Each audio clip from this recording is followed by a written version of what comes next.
Hello everyone, welcome back to my channel.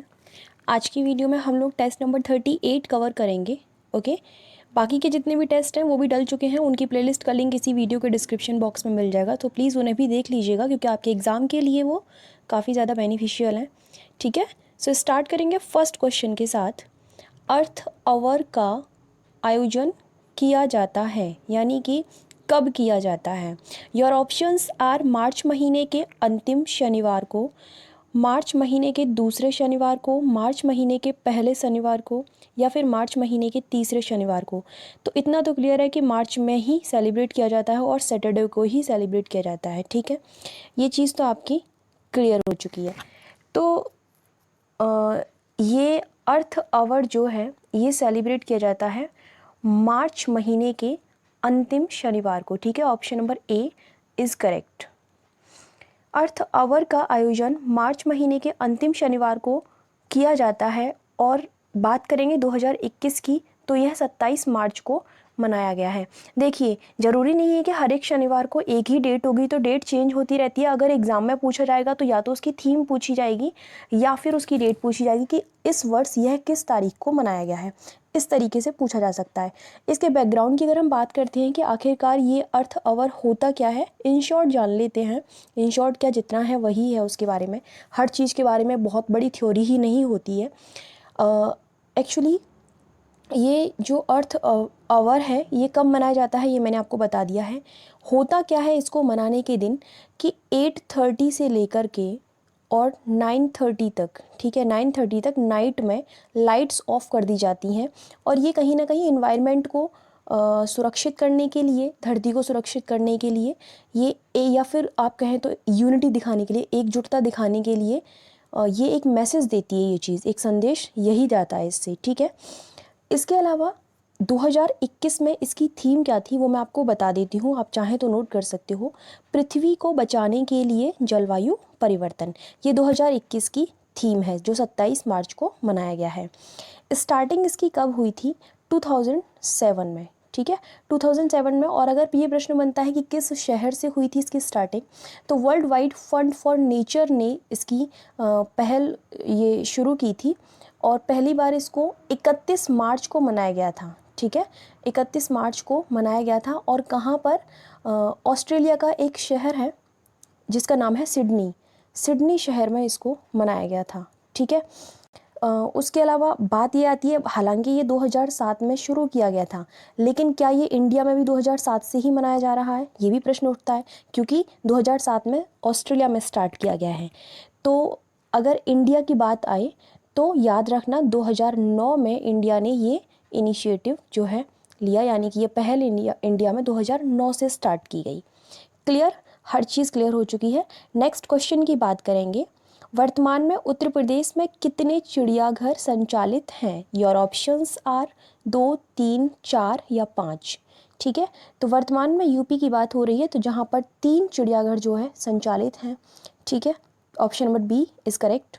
हाल ही में गोरखपुर में शहीद अशफाक उल्लाह खान चिड़ियाघर का उद्घाटन किया गया है, जिसको गोरखपुर चिड़ियाघर के नाम से भी जाना जाता है। यह राज्य के पूर्वांचल क्षेत्र में पहला और सबसे बड़ा तथा उत्तर प्रदेश में तीसरा चिड़ियाघर है।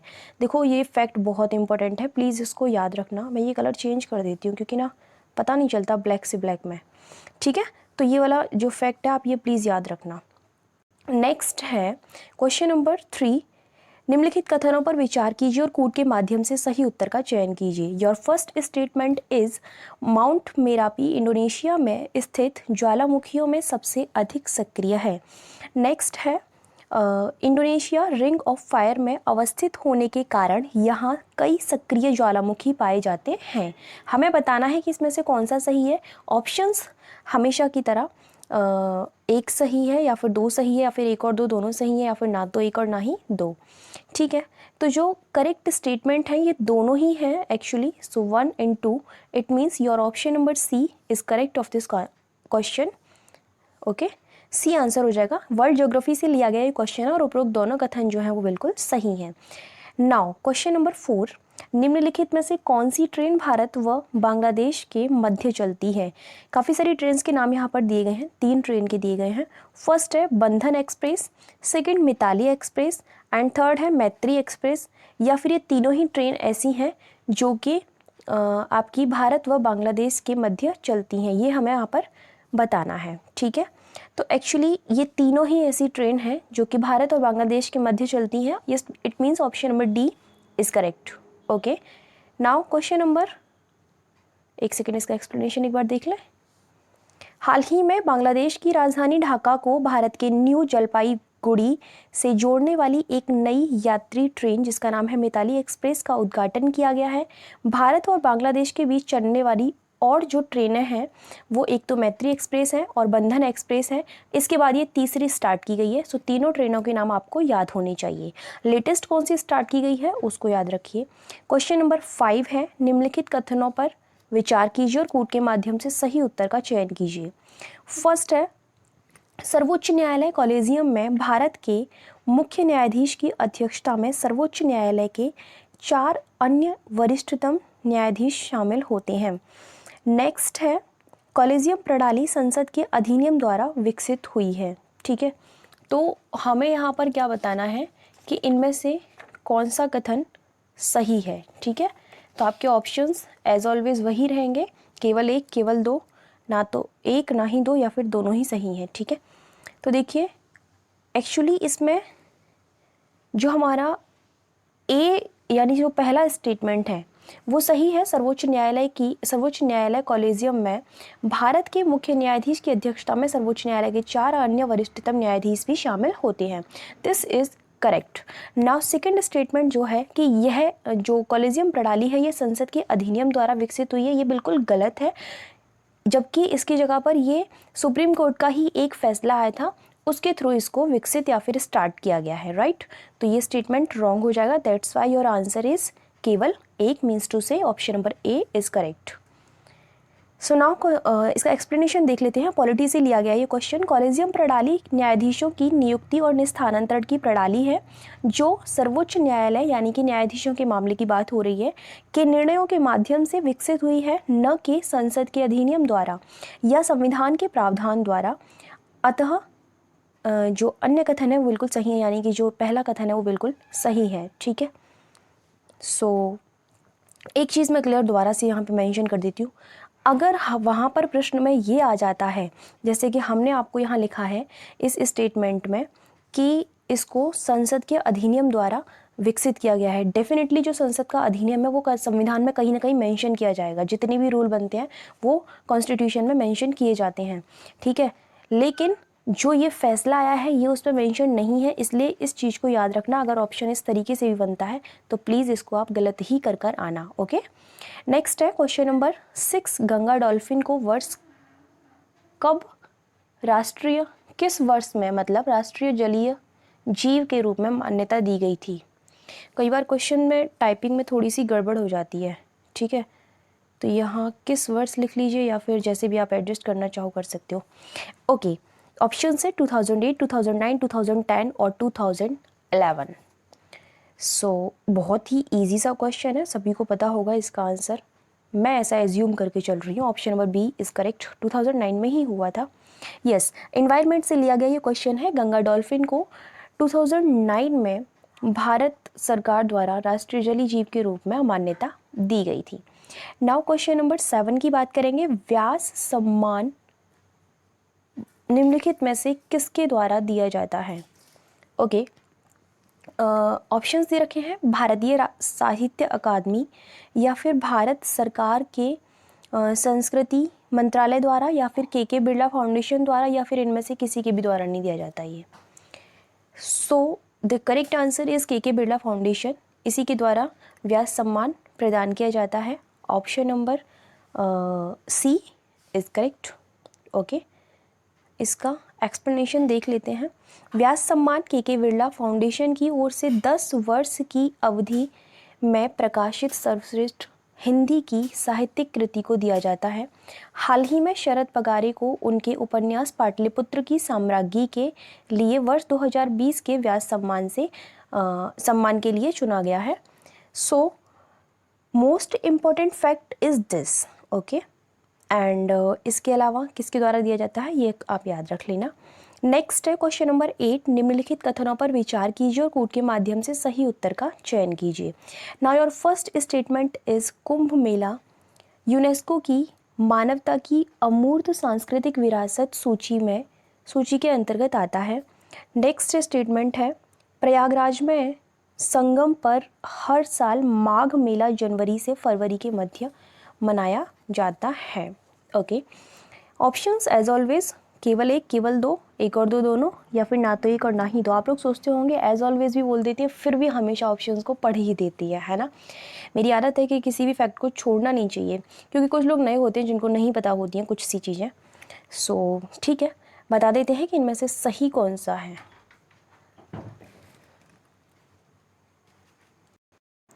दोनों ही स्टेटमेंट जो हैं बिल्कुल करेक्ट है, इसलिए हमारा जो आंसर होगा वो सी हो जाएगा। Option number C is correct. एक और दो दोनों विकल्प सही हैं।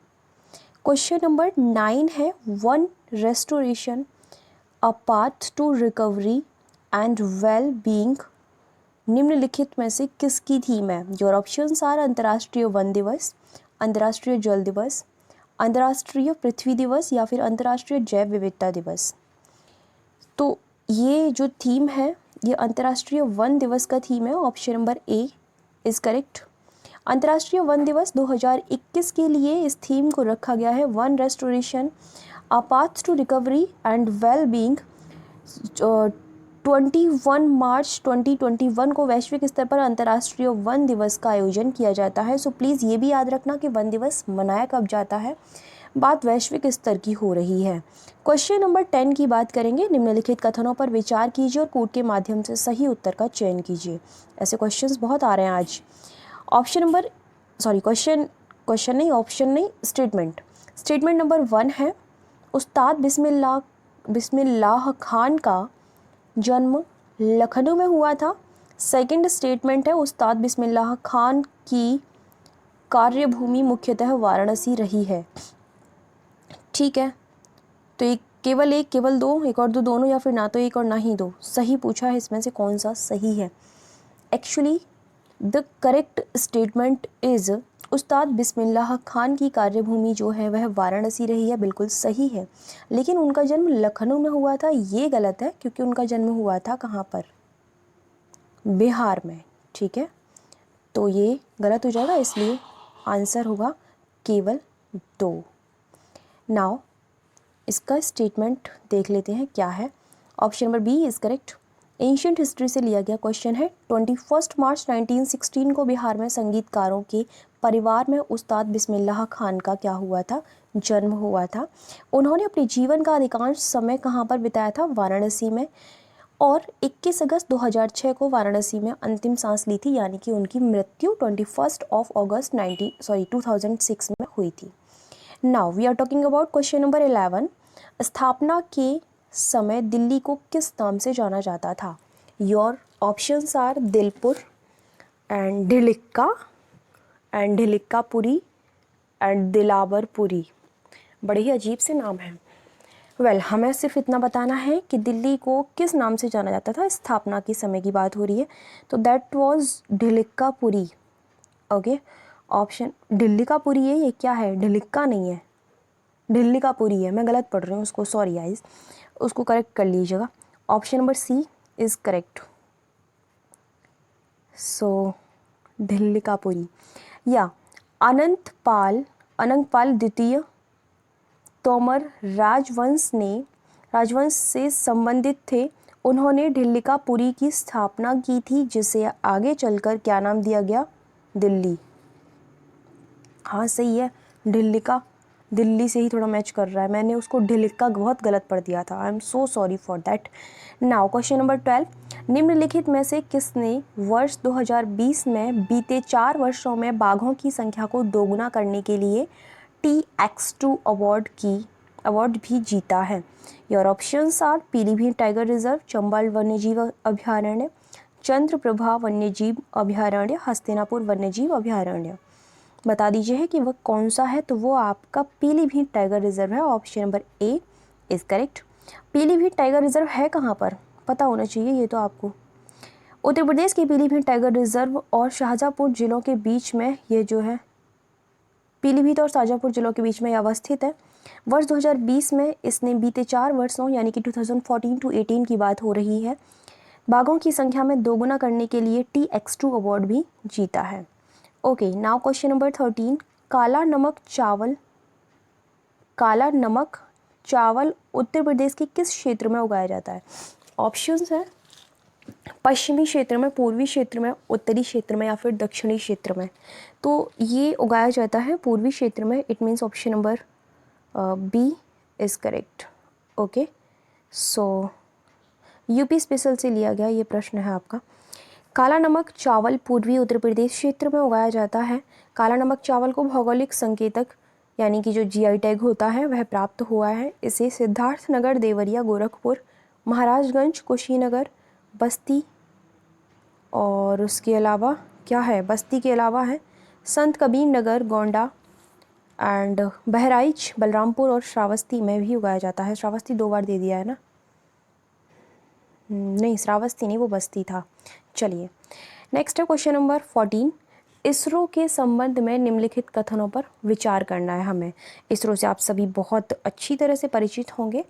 सो देख लेते हैं, कूट के माध्यम से सही उत्तर का चयन करना है। स्टेटमेंट नंबर 1 है, इसका प्रबंधन भारत सरकार के अंतरिक्ष विभाग के द्वारा किया जाता है, यानी कि इसके अंडर में कार्य जो भी इसका मैनेजमेंट होता है, इसको कौन संभालता है, तो वो अंतरिक्ष विभाग होता है। सेकंड है, भारत सरकार का अंतरिक्ष विभाग सीधे भारत के राष्ट्रपति को रिपोर्ट करता है, यानी कि ये जो डिपार्टमेंट है ये सीधे प्रेसिडेंट को, इससे रिलेटेड जो भी न्यूज़ होती है वो प्रेसिडेंट को कन्वे करता है। क्या ये सही है? मुझे तो नहीं लगता, अगर आपको लगता है तो आप बताइए। ऑप्शंस तो वही हैं हमेशा की तरह। देखिए एक्चुअली ये प्रेसिडेंट को नहीं करता, ये PM को करता है, ठीक है, प्रधानमंत्री को करता है, तो इसलिए ये तो हो जाएगा गलत। पहला सही है, तो आंसर क्या होगा? केवल एक, option number A is correct. 1969 में भारतीय अंतरिक्ष अनुसंधान संस्थान, जिसको आप इसरो कहते हो, इसकी स्थापना हुई थी और इसका जो हेड क्वार्टर है वो बेंगलुरु में है।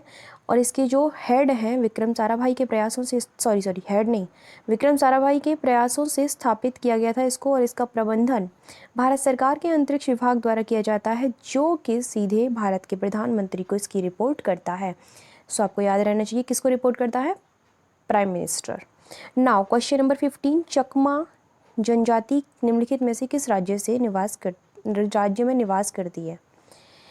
केरल में, त्रिपुरा में, गुजरात में या फिर बिहार में? तो जो चकमा जनजाति है यह त्रिपुरा में निवास करती है। Option number B is correct. Indian geography से लिया गया प्रश्न है, चकमा जनजाति त्रिपुरा में निवास करती है। क्वेश्चन नंबर 16 है, जब समुद्र जल का कुछ भाग बालू, चट्टान या प्रवाल भित्ति द्वारा मुख्य जल से अलग हो जाता है तो किस प्रकार की झील का निर्माण होता है? गाइस प्लीज़ ये आंसर तो आपको देना ही होगा। मैं कम से कम 50 बार इस चीज़ को समझा चुकी हूँ, टेस्ट सीरीज़ में भी, स्पेशल टॉपिक में भी बहुत बार समझाया है, तो ये आंसर आपको देना ही पड़ेगा। मैंने झीलों के बारे में बहुत अच्छे तरीके से समझाया है, कौन सी झील कैसी होती है, क्या होता है। Okay, so that's called Anoop झील। Option number B is correct, Indian geography से लिया गया है। जब समुद्र जल का कुछ भाग बालू, चट्टान या प्रवाल भित्ति द्वारा मुख्य जल से अलग हो जाता है तो क्या होता है, कौन सी झील का निर्माण होता है? वो होती है आपकी लैगून या फिर अनूप झीलों का निर्माण होता है। और एक बार इसकी शेप बता देती हूँ मैं, it is looking like this. Okay, it's called lagoon lake. ये लैगून झील जो होती है वो इस तरीके से होती है, यानी कि यहाँ से समुद्र का थोड़ा सा टच में रहती है ये, बस बाकी थोड़ा अलग हो जाती है। उदाहरण के लिए ओडिशा की चिल्का झील और केरल के वेम्बनाड में अष्टमुदी झील बहुत इंपॉर्टेंट है, मोस्ट इम्पॉर्टेंट है, ये कई बार पूछी गई हैं। नेक्स्ट है कथन ए और कारण के बारे में प्रश्न है। उष्णकटिबंधीय वर्षा वनों को पर्णपाती वन भी कहते हैं। उष्णकटिबंधीय, ये क्वेश्चन मैं छोड़ रही हूँ, एक्चुअली इसमें कुछ गड़बड़ मेरे को लग रहा है, मेरे को थोड़ा इस क्वेश्चन में कुछ है दिक्कत, कन्फ्यूज़न है थोड़ा सा, और इस वजह से मैं इस प्रश्न को छोड़ती हूँ। नेक्स्ट क्वेश्चन की बात करेंगे, क्वेश्चन नंबर 18। निम्नलिखित राज्यों में शीर्ष साक्षरता दर वाले राज्य क्रमशः हैं। तो लिटरेसी रेट के अकॉर्डिंग हमें सही सीक्वेंस बताना है स्टेट्स का। ओके, मिज़ोरम, गोवा, त्रिपुरा, गोवा, मिज़ोरम, त्रिपुरा, मिज़ोरम, त्रिपुरा, गोवा, या फिर Tripura, Goa and Mizoram. So answer is Mizoram, Goa and Tripura. Option number A is correct. ये प्रश्न भी आपका इंडियन ज्योग्राफी से लिया गया है। देख लेते हैं एक बार सही सीक्वेंस क्या है। Kerala, Mizoram and Goa and Tripura. First पर केरल है, 96 समथिंग उसका लिटरेसी रेट है। मेरे को जहाँ तक कन्फ्यूज़न है, देख लेना आप एक बार, 96 ही है, कुछ पॉइंट समथिंग होगा। सो ठीक है, याद रखना इसको। उसके अलावा नेक्स्ट है, जिस स्थान की 96 या 94 है वो, ठीक है, जिस स्थान की जनसंख्या निम्नलिखित में कितनी हो तो वह महानगर कहलाता है। ओहो, क्वेश्चन ये है, देखिए मैं समझा देती हूँ कि किसी भी स्थान की जनसंख्या कितनी होनी चाहिए कि वह महानगर कहलाए। ठीक है, ऑप्शंस हैं 1 लाख या उससे अधिक, 5 लाख या उससे अधिक, 10 लाख या उससे अधिक, 50 लाख या उससे अधिक। तो सेंसस में ये आपने पढ़ा होगा, ठीक है, सेंसस में ये चीज़ें आपने बहुत अच्छी तरीके से पढ़ी होंगी। वेल, यहाँ हमारा फ़र्ज है आपको आंसर बताना। सो आंसर इज़ 10 लाख या उससे ऊपर की जो जनसंख्या होती है उसको क्या कहते हैं, महानगर। Option number C is correct. जिस नगर या शहर की जनसंख्या 10 लाख या उससे अधिक हो तो वह क्या कहलाता है, महानगर कहलाता है। नाउ क्वेश्चन नंबर 20, जनगणना 2011 के अनुसार ग्रामीण जनसंख्या में शीर्ष प्रतिशतता वाला राज्य है। Your options are Uttar Pradesh, Himachal Pradesh, Madhya Pradesh या फिर बिहार। पूछा क्या गया है, ग्रामीण जनसंख्या की बात हुई है 2011 की सेंसस के अकॉर्डिंग, और प्रतिशतता पूछा गया है। सो वो है आपका Himachal Pradesh. Option number B is correct. ग्रामीण जनसंख्या में शीर्ष प्रतिशतता वाले राज्य हैं हिमाचल प्रदेश 90% एंड बिहार और असम आते हैं उसके बाद। नेक्स्ट क्वेश्चन है गिलगिट, शिगार, काबुल और जास्कर, इनके बारे में बात यहाँ पर ये हो रही है कि उपयुक्त नदियों में से कौन सी नदी जो है वह सिंधु की सहायक है। केवल एक और दो, 1 2 3, 1 2 3 4, बता दीजिए सिंधु की सहायक नदियाँ कौन सी हैं। सिंधु नदी तंत्र को पढ़ा दिया गया है तो आपको ये आंसर तो आना चाहिए।